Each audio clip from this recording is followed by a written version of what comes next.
A reading from the Holy Bible, the New American Bible, Exodus chapter 2, Birth and Adoption of Moshe. Now a certain man of the house of Levi married a Levite woman, who conceived and bore a son. Seeing that he was a goodly child, she hid him for 3 months.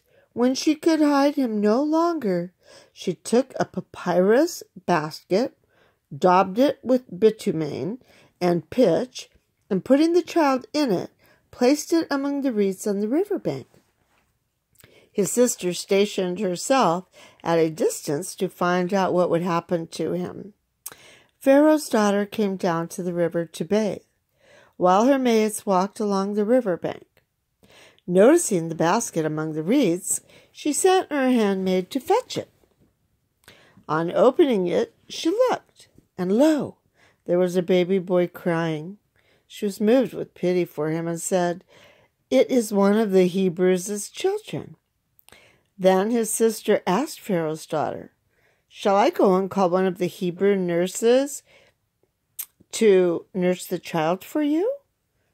"Yes, do so," she answered. So the maiden went and called the child's own mother. Pharaoh's daughter said to her, "Take this child and nurse it for me, and I will repay you." The woman therefore took the child and nursed it.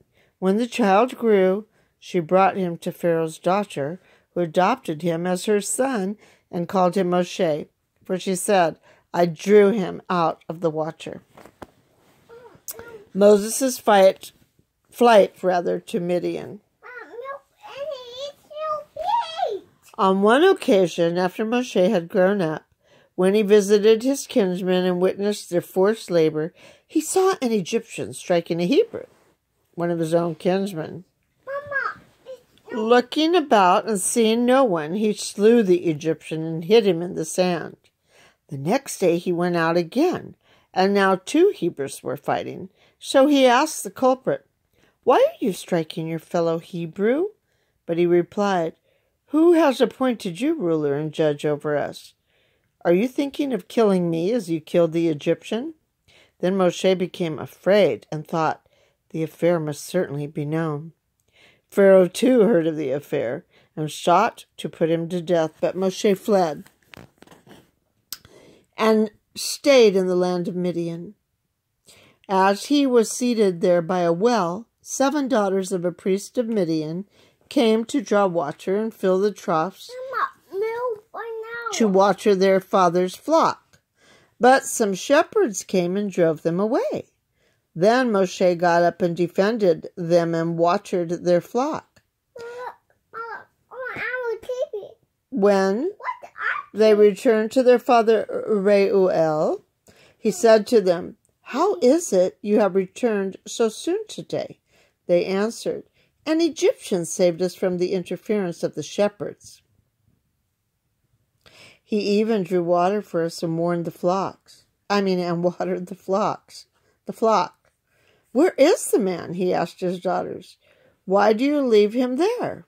Why did you leave him there?" "Just a moment, honey." "Invite him to have something to eat."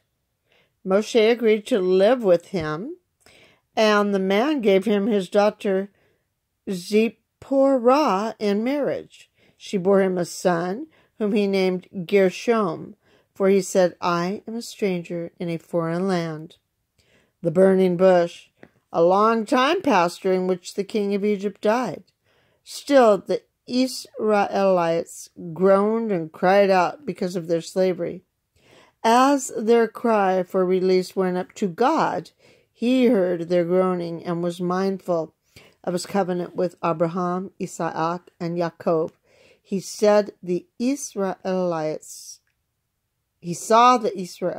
and knew